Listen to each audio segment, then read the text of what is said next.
नमस्कार दोस्तों, मैं मोहित आनंद स्वागत करता हूं आपका आपके अपने YouTube चैनल पर और उम्मीद करता हूं कि आप सभी बहुत अच्छे होंगे और अपनी पढ़ाई बहुत ही बढ़िया ढंग से कर रहे होंगे। आज की ये वीडियो क्लास 9th वालों के लिए है क्योंकि टाइम है तो एग्जाम टाइम से पहले मैं एक प्रैक्टिस पेपर आपके सामने लेके आया हूं और 10 बहुत ही अच्छे एक क्वेश्चंस की सीरीज आज आपके सामने मैं डिस्कस करूंगा।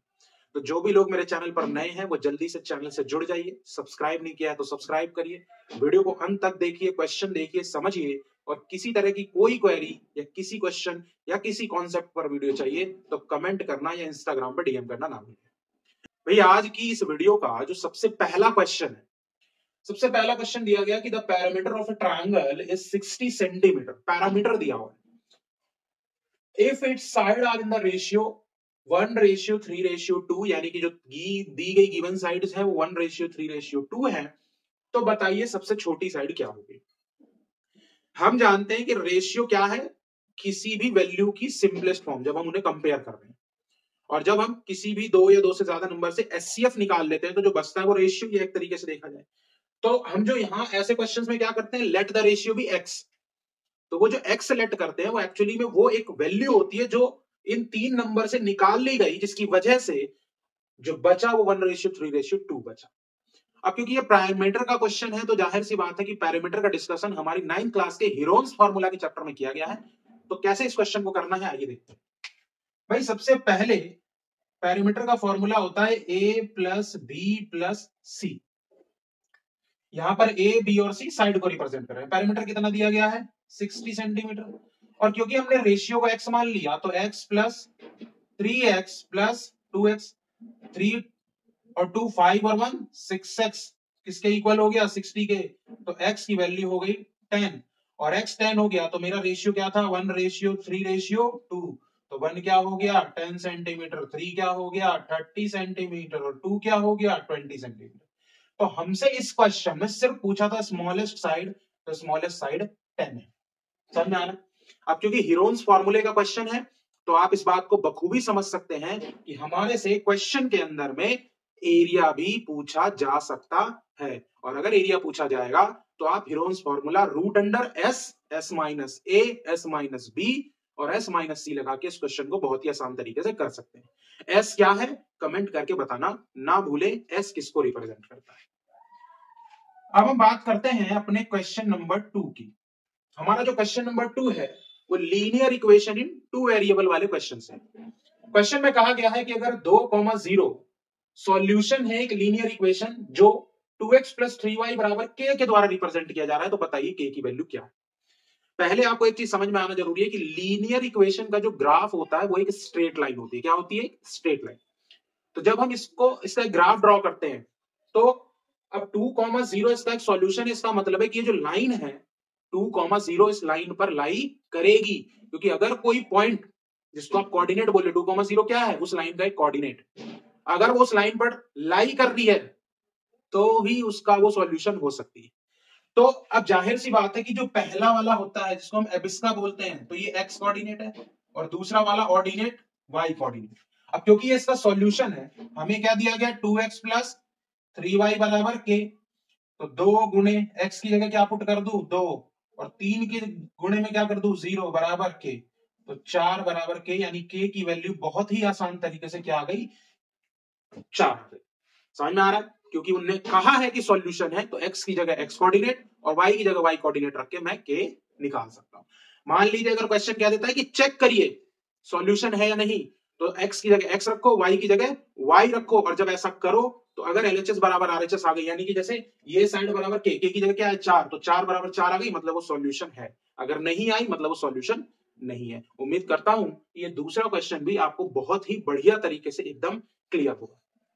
भाई अगेन क्वेश्चन नंबर तीसरा, और क्वेश्चन नंबर जो हमारा थर्ड है वो हमारा सर्कल चैप्टर से है, जिसको लेके बच्चे सबसे ज्यादा डरते हैं 9th क्लास के अंदर में, क्योंकि ज्योमेट्री भर भर के है। 5th chapter Euclid geometry, 6th chapter lines and angle, 7 triangle, quadrilateral, area of parallelogram, circle, construction, back to back 5 से लेके 11 तक के जो चैप्टर है वो पूरी की पूरी कंस्ट्रक्शन की सीरीज है। तो भर भर के ज्योमेट्री है। समझ में आ रहा है कि नहीं आ रहा है?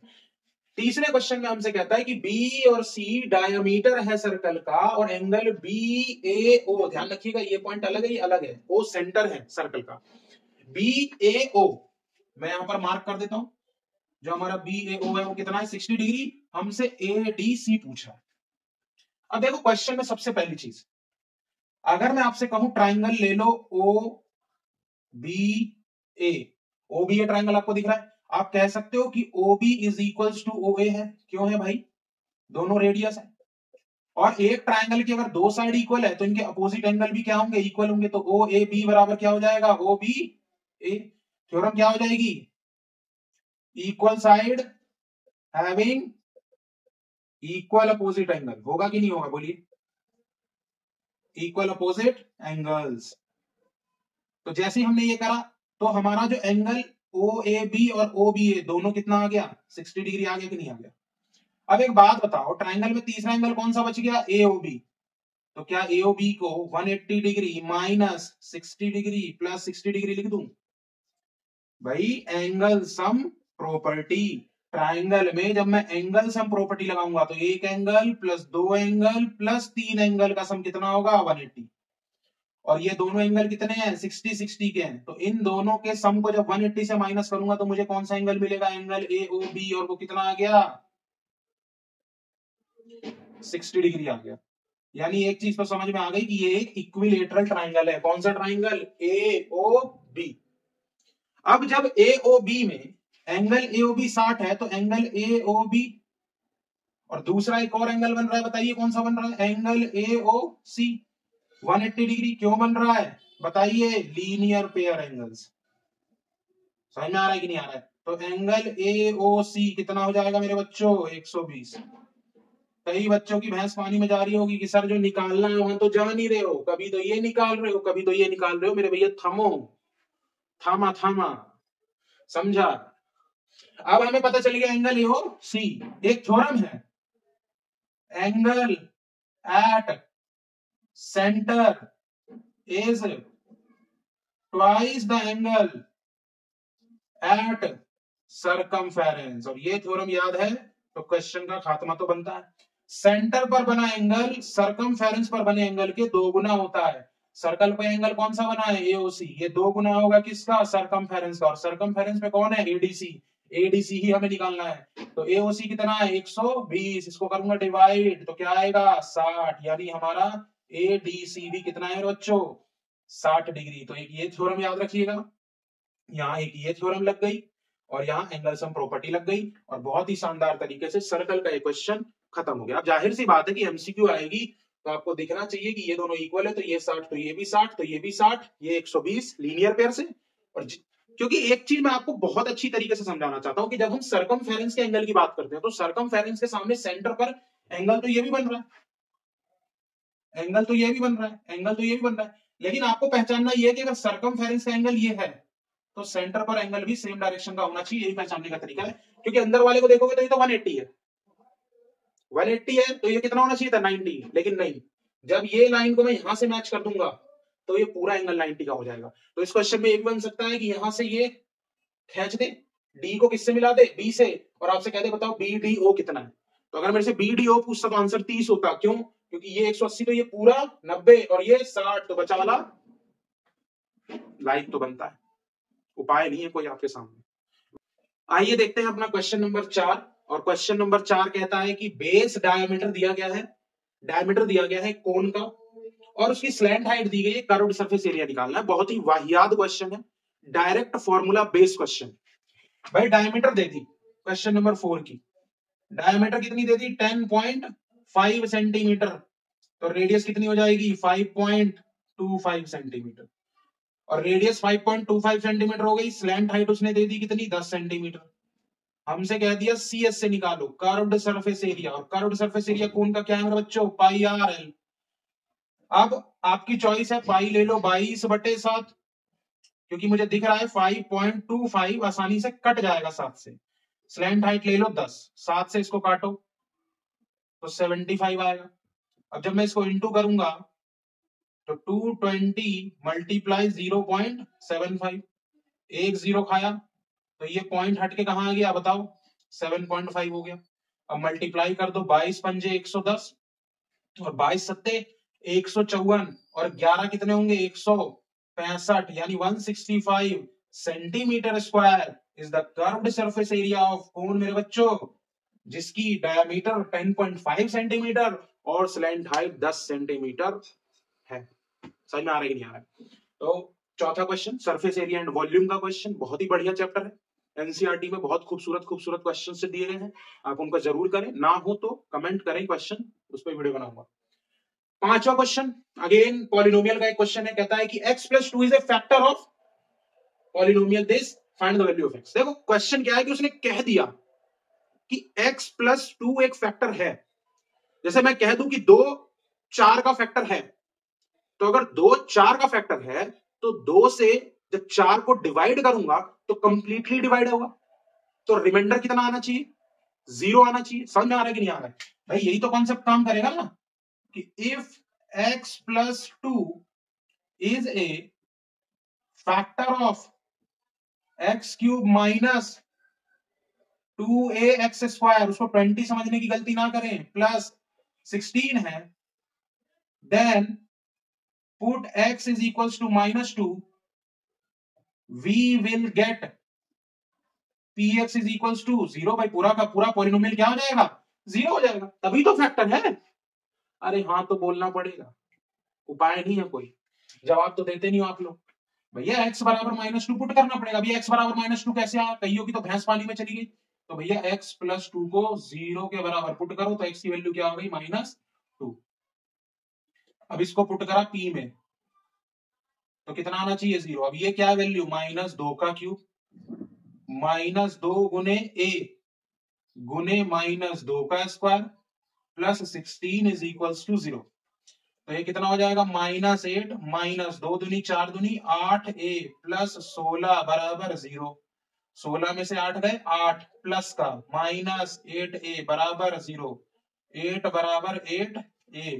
तो a की वैल्यू मेरे बच्चों कितनी आती हुई दिखाई दे रही है, 1 आती हुई दिखाई दे रही है। और बहुत ही आसान तरीके से हमने इस क्वेश्चन का खात्मा कर दिया। 2 थ्योरम होती है इसमें चैप्टर में, फैक्टर थ्योरम और रिमाइंडर थ्योरम। तो जाहिर सी बात है कि अगर क्वेश्चन में कह रहा है कि ये गिवन एक छोटा सा पॉलिनोमियल दे दिया, जाहिर सी बात है कि ध्यान रखना जो पॉलिनोमियल फैक्टर होगा दूसरे पॉलिनोमियल का, इससे इसकी डिग्री छोटी ही होगी। स्क्वायर भी हो सकती थी, लीनियर भी हो सकती थी, क्योंकि ये क्यूबिक पॉलिनोमियल है। समझ में आ रहा है? इसकी डिग्री कितनी है 3 है। समझ में आ रहा है? तो तरीका करने का यही है कि जो फैक्टर है उसको 0 के बराबर पुट करके गिवन वेरिएबल की वैल्यू निकाल लो और फिर उसको जब पॉलिनोमियल में पुट करोगे तो रिमाइंडर 0 आना चाहिए। यही हमारा क्वेश्चन करने का तरीका। समझ में आ रहा है कि नहीं आ रहा है? तो क्वेश्चन नंबर हमने 5 भी बहुत आसान तरीके से कर दिया। अब क्वेश्चन नंबर 6 पे आता हूं मैं। क्वेश्चन नंबर अगर मैं 6 की बात करता हूं तो क्वेश्चन नंबर 6 अगेन एक सरफेस एरिया एंड वॉल्यूम का क्वेश्चन है, जो कहता है कि रेडियस के रेशियो का दिया हुआ है, 2 स्फीयर की रेडियस का रेशियो दिया हुआ है 1:4, उनकी वॉल्यूम का रेशियो निकालना है। अब यहां एक्स वैक्स लेट करने जैसा कुछ नहीं है। कैसे नहीं है मैं बताता हूं। मैं अगर बात करता हूं दोनों की रेडियस को, तो मान लो मैंने ले लिया R1:R2, कितना है भाई 1:4। हमें वॉल्यूम का रेशियो निकालना है, तो पहले वाले का वॉल्यूम क्या होगा 4/3 पाई R1 का क्यूब, यही वॉल्यूम होता है।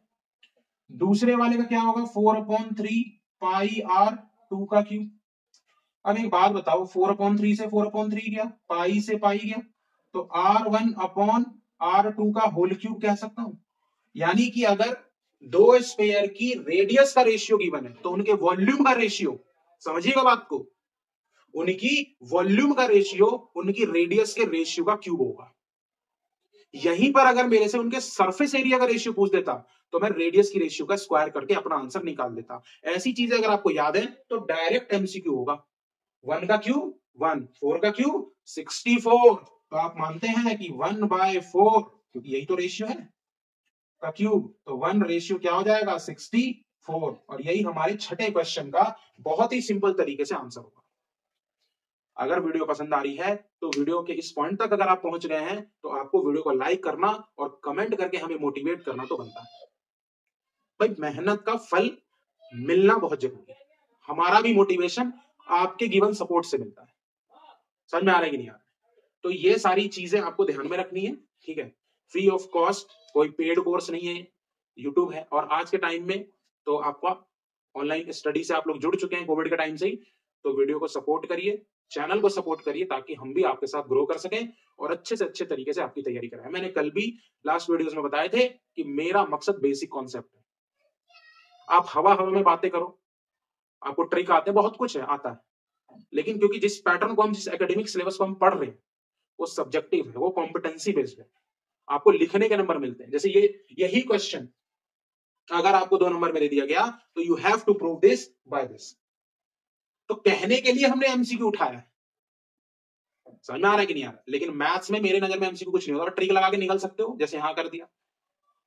लेकिन अगर यही सब्जेक्टिव में आ गया तो फिर क्या करोगे, कौन सी ट्रिक लगाओगे? तो सब्जेक्टिव भी आना चाहिए, बेसिक वही है। ट्रिक भूल सकते हो, बेसिक नहीं भूलोगे, ध्यान रखना। अगर बेसिक दिमाग में क्लिक कर गया तो एक बार को ट्रिक भूल जाओगे, बेसिक नहीं भूलोगे। और बेसिक पता है तो ट्रिक जनरेट कर लोगे, नई नई ट्रिक जनरेट कर लोगे। आइए देखते हैं क्वेश्चन नंबर 7। और question number 7 lines and angle chapter का एक बहुत ही बेहतरीन क्वेश्चन।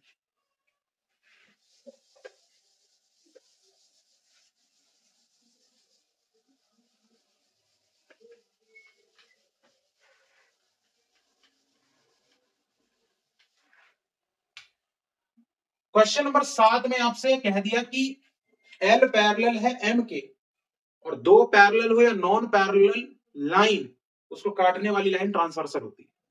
तो एन ट्रांसवर्सल है, हमसे एक्स की वैल्यू पूछी। अब एक्स की वैल्यू पूछी है और सबसे बड़ी चीज है कि अगर आप देखें तो 2 रिलेशन बनेंगे। देखो, चूंकि गिवन है कि एल पैरेलल है एम के और हम कह देते हैं कि एन क्या है, ट्रांसवर्सल, तो 3y is equals to 2y plus 25 degree. क्यों होगा? Alternate interior angles, alternate interior angle होंगे, अल्टरनेट होगा एक दूसरे के और अंदर के एंगल होते हैं तो उसको अल्टरनेट इंटीरियर एंगल बोलते हैं। और ये तभी होते हैं जब 2 लाइन पैरेलल। यहां से मैं सॉल्व करूंगा तो 3y minus 2y is equals to 25। तो मेरे बच्चों y की वैल्यू कितनी आती हुई दिखाई दे रही है, 25। अब y 25 आ गई है तो 2y प्लस 25 डिग्री, बताओ कितना आएगा? तो 25 2 जा 50 प्लस 25 ये आ गया 75 डिग्री। यानी एक्चुअली में ये जो है ये कितना है, 75 डिग्री। और जब ये 75 डिग्री है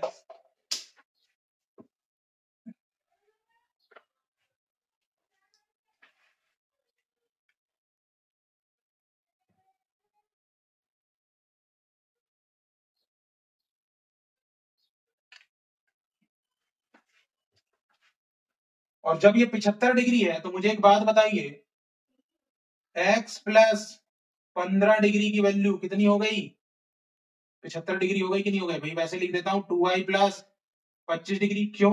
वर्टिकली अपोजिट एंगल। तो x plus 15 is equal to कितना, 75। इसी की वैल्यू अभी मैंने निकाली है ये। तो यहां से x की वैल्यू कितनी आती हुई दिखाई दे रही है, 60। तो अगर हमसे x पूछा है तो 60 डिग्री है। वैसे तो ध्यान रखना कि ये पूरा एंगल 75 का होगा, वर्टिकल अपोजिट है, और ये 75 है तो ये भी क्या होगा, 75, अल्टरनेट इंटीरियर एंगल। तो अलग अलग तरीके के एंगल, जैसे कि कॉरेस्पॉन्डिंग एंगल जो पोजीशन वाइज सेम हो, अल्टरनेट इंटीरियर एंगल जो दोनों पैरेलल लाइन के अंदर हो और एक दूसरे के अल्टरनेट हो, दोनों पैरेलल लाइन के बाहर हैं और एक दूसरे के अल्टरनेट है तो अल्टरनेट एक्सटीरियर। एक ही वर्टेक्स के अपोजिट है तो वर्टिकली अपोजिट। समझ में आ रहा है कि नहीं आ रहा है? एक स्ट्रेट लाइन पे सेम बेस पर बनी हुई है तो लीनियर पेयर एंगल्स। इस तरीके से अलग अलग तरीके के एंगल्स आपको लाइंस एंड एंगल में पढ़ाया गया होगा। समझ में आ रहा है कि नहीं आ रहा है? आइए आज का 8वां क्वेश्चन इस वीडियो का देखते हैं, जो कि अगेन एक हीरोन्स फॉर्मूला पे बेस्ड है। और पहला क्वेश्चन जब हमने किया था तो उसमें हमने सिर्फ पैरामीटर निकाला था, यहां प्रॉपर पूरा क्वेश्चन करेंगे। कहा गया है कि ट्रायंगुलर बोर्ड है जिसका एज दिया गया है, पेंट करने का कॉस्ट निकालना है। अगर दिया गया है कि 1 सेंटीमीटर स्क्वायर पेंट करने का 9 पैसा कॉस्ट है। सबसे पहले तो एरिया पता होना चाहिए, एरिया ऑफ ट्रायंगुलर बोर्ड। और क्योंकि हमें पता है कि स्केलन ट्रायंगल है तो कैसे निकलेगा, Heron's formula s, s minus a, s minus b और एस माइनस सी से निकलेगा। भाई एस क्या होता है? एस होता है सेमी पैरामीटर, जिसको हाफ पैरामीटर भी बोलते हैं। सेमी पैरामीटर, और इसकी वैल्यू होती है a प्लस बी प्लस सी, क्योंकि ये तो पैरामीटर है, अपॉन में 2। अब बताओ a कितना है, 6, b 8 और c 10 बटे 2। तो जब हम इसे सॉल्व करेंगे तो कितना आएगा, 24 अपॉन में 2। तो s की वैल्यू कितनी होगी, 12 सेंटीमीटर। कितनी होगी, 12। ये हमारा हाफ पैरामीटर है। अब जैसे ही मैं इसको इसमें पुट करता हूं तो 12 12 माइनस 6 12 माइनस 8 और 12 माइनस 10 होगा। हाँ तो बोलना पड़ेगा 12 गुने 12 में से 6 गए 6, 12 में से 8 गए 4 और 12 में से 10 गए 2। तो पहला स्टेप सेमी पेरीमीटर निकालना, दूसरा हीरोन्स फॉर्मूला से एरिया निकालना है। अब यहां जब रूट पे आते हैं तो रूट में नहीं फंसना, या तो सबको प्राइम नंबर में तोड़ लो। लेकिन अगर आप ध्यान से देखेंगे तो मुझे एक चीज दिख रहा है कि ये 6 दूनी क्या होता है, 12, और ये 12, तो 1 12 तो ऐसे ही आ गई, क्योंकि रूट का मतलब है जो भी चीज पेयर में बन गई। क्या बचा, 4, 4 का रूट कौन है, 2। तो आप कह सकते हैं कि हमारा एरिया कितना हो जाएगा, एरिया हो जाएगा 24 सेंटीमीटर स्क्वायर, और 1 सेंटीमीटर स्क्वायर का कॉस्ट कितना है, 0.09, क्योंकि 1 रुपए में 100 पैसे, तो 9 पैसे हैं। अब हमें निकालना कितना है, 0.09 मल्टीप्लाई में 24, तो कितना हो जाएगा, 9 चौक 36 और 9 दूनी 18 और 3 21, 2 के बाद पॉइंट, तो 2 रुपए 16 पैसे आपका खर्चा आएगा एक ट्रायंगुलर बोर्ड को साइन करने में। और इस तरीके से आप इस क्वेश्चन को सॉल्व कर सकते हैं। उम्मीद करता हूं कि ये जितने भी क्वेश्चंस मैं आपको 9th क्लास की प्रैक्टिस पेपर की करा रहा हूं, ये सब आपको बहुत ही अच्छी तरीके से समझ में आ रहे होंगे। आइए अपने क्वेश्चन नंबर 9 की ओर बढ़ते हैं। भाई क्वेश्चन नंबर 9, अब मान लो आपको करना है, तो आपको एक चीज तो दिख गई, कह रहा है ABCD और AEFG पैरेललोग्राम है, एंगल C दे दिया 60, AEF निकालो। AEF ये वाला एंगल निकालना है। भाई एक बात बताओ, चूंकि आप कह सकते हो कि ABCD इज ए पैरेललोग्राम, तो एंगल A बराबर angle C, opposite angles are equal, तो यहां से एंगल AB कितना हो गया भाई, 60 हो गया। आल्सो आप कह सकते हो कि AEFG इज ए पैरेललोग्राम, ये भी तो पैरेललोग्राम है, क्यों है, क्योंकि गिवन है। अब पैरेललोग्राम में जो एडजेसेंट एंगल होते हैं, जैसे angle A plus angle E, इनका सम कितना होता है, 180 डिग्री। इसी को कॉन्सेक्यूटिव इंटीरियर एंगल बोलते हैं, कॉन्सेक्यूटिव इंटीरियर एंगल, जो जिनका सम सप्लीमेंट्री होता है। नहीं तो ऐसे समझ लो कि ये लाइन पैरेलल होगी इसके, और ये होगी ट्रांसवर्सल, ये एंगल दोनों का सम कितना होगा, 180, angle on the same side of the transversal line. Angle ये कितना है, एंगल E बराबर 180 डिग्री, तो यहां से एंगल E कितना आ जाएगा, 120 डिग्री, और यही हमसे पूछा था ये वाला एंगल, तो इस वाले एंगल की वैल्यू कितनी आ गई, 120। वैसे तो अगर मुझे एमसीक्यू में करना होता तो मैं ज्यादा दिमाग भी नहीं लगाता, मैं इस चीज को आसानी से देख के भी इस क्वेश्चन को कर सकता था कि ये 60 है तो ये 60, और ये 60 है तो ये 120। कोई सा भी एंगल पूछ ले, अब ये पूछ ले तो 120 अपोजिट से, ये पूछ ले तो 60, आप किसी भी तरह के एंगल की जो है यहाँ पर मेजरमेंट कर सकते हैं। तो ये था हमारा क्वेश्चन नंबर 9। लास्ट का क्वेश्चन रह गया, कितना वाहियात है बताइए, तो कोई बता देगा, A plus B, A minus B, तो A square minus B square, तो ये हो गया A माइनस बी इसका आंसर। कहीं तो A square minus B square लिख के निकल जाएंगे, अरे भाई रूट है, और रूट का जब स्क्वायर करते हैं तो रूट स्क्वायर से एलिमिनेट हो जाता है, तो जो वैल्यू होती है वो बचती है, उस पर स्क्वायर नहीं आता। उम्मीद करता हूं कि 10 क्वेश्चन की 9वीं क्लास की बहुत ही बढ़िया सीरीज आपको जरूर पसंद आई होगी। मेरे चैनल के साथ जुड़े रहिए, नोटिफिकेशन ऑन रखिए, क्योंकि रेगुलर वीडियोस आ रही हैं, एग्जाम टाइम चल रहा है, आपकी प्रिपरेशन रुकने नहीं दूंगा। चैनल को सपोर्ट करते रहिए, मिलता हूं अगले वीडियो में, धन्यवाद।